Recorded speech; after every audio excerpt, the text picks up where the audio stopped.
Recently, at a briefing on the World Economic Forum Outlook for Nigeria, the Coordinating Minister for the Economy, also in charge of the Finance Ministry, Dr. Mrs. Ngozi Okonjo-Iweala, said for the past 2 years, Nigeria has experienced FDI inflows to about 3.2 trillion naira.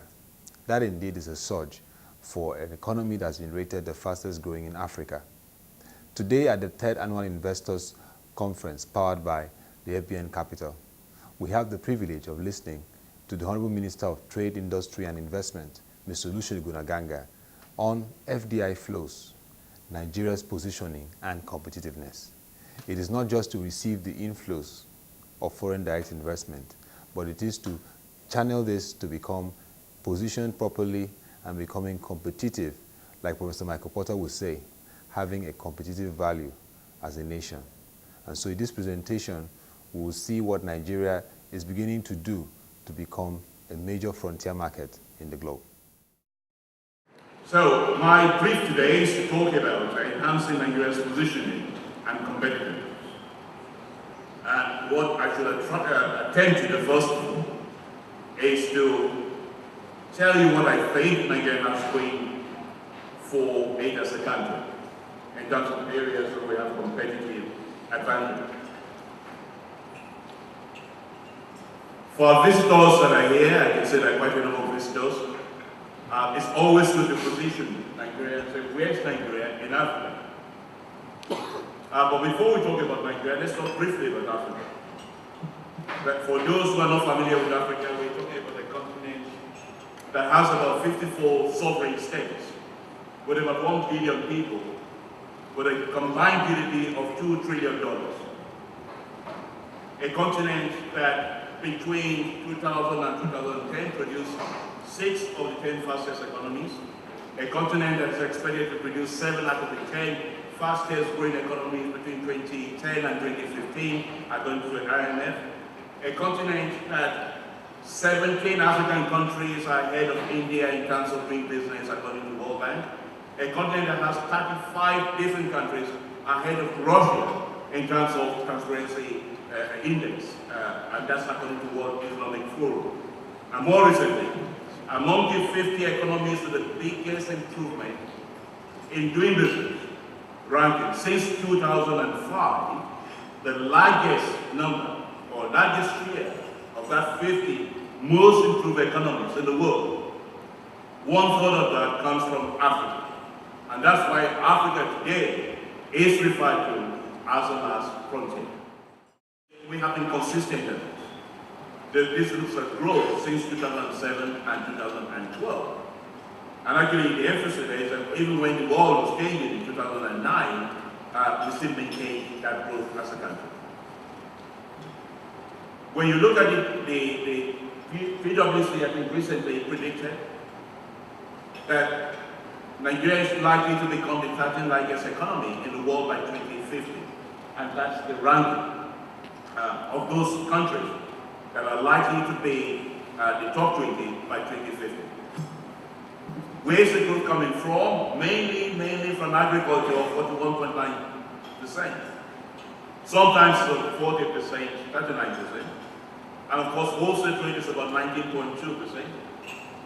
And oil and gas is about 20.5%. In terms of the sectors, the fastest growing has always been telecom, as because I mentioned that also. Of course, we have building and construction. That's very important to us, important to our agenda in terms of inclusive growth. Hotels and restaurants, solid minerals is growing at 12.6%. Business and other services at about 9.2%. Wholesale retail 9%.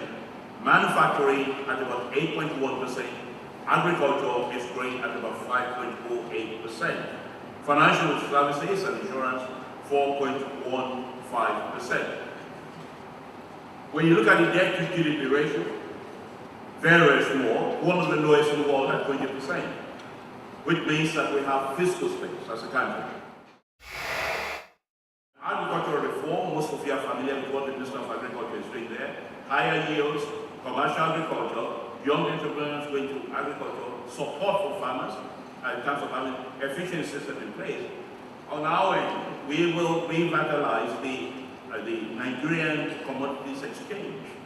We're in the process. There's a meeting coming up when I come back on the 26th or 27th, 90% actually, where we will be unveiling what our plans are in terms of revitalizing the Commodities Exchange.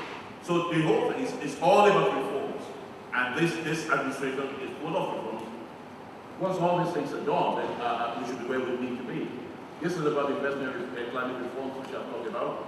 These are a few things that I have talked about in terms of doing business and community revive, investor care community revive, one-stop investment center reposition and strengthening.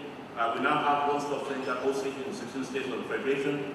The NCCN already established, the OECD framework already done, trade and investment desks in all our embassies around the world. And we have 8 regional offices, trade and investment offices, to coordinate activities in terms of trade and investment.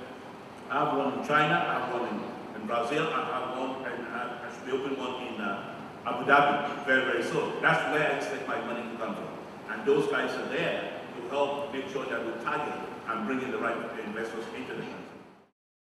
And so from that presentation, you can see how Nigeria is beginning to transform with its industrial revolution plan, with its strategy to become a viable economy and becoming competitive, even with the National Competitive Council. We also even have the Doing Business Committee, empowerment of SMEs. All these are being integrated into this ministry's agenda of positioning Nigeria as a viable economy. Indeed, there is hope, and there is really assurance that Nigeria's economy is on the path to sustainable development. Today, Nigeria is the #1 destination for investment in Africa, and that's the 2nd year running. And that's not Nigeria's statistics, that's based on UNTAG's report, the last report. The last report also identified Nigeria as the 4th in terms of return on investment, as the 4th highest globally. And investors, money follows money. Investors are looking for returns, and at 35% average return on investment, that's much higher than average of 7% globally. But we know that for us to stay in the market, for us to deliver what we want to do, which is inclusive growth and create and focus on value addition, we have to be competitive.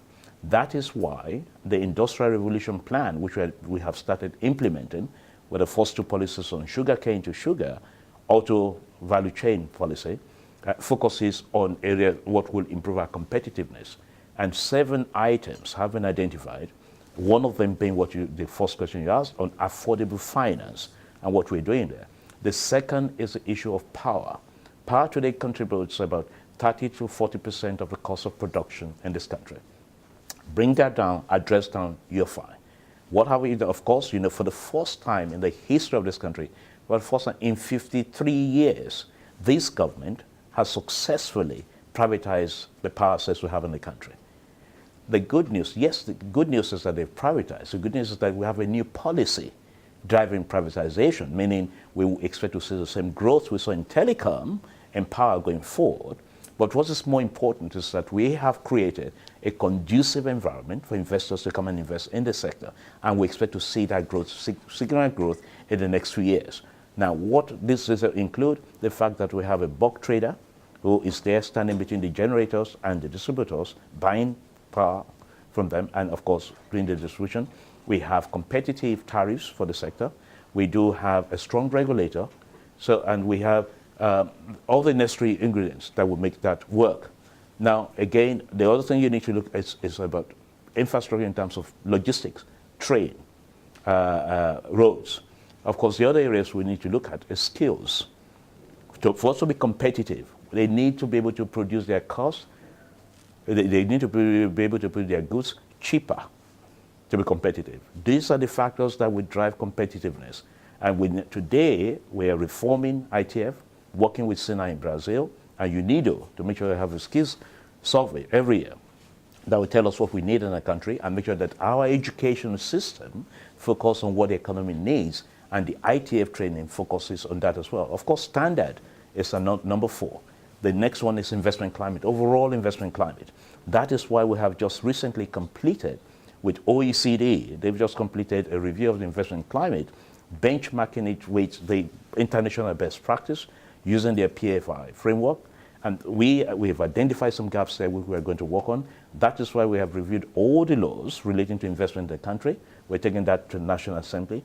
That's why we have set up the National Competitiveness Council of Nigeria, driven by the private sector, supported by federal government, to make sure that private sector also play a big role in that exercise.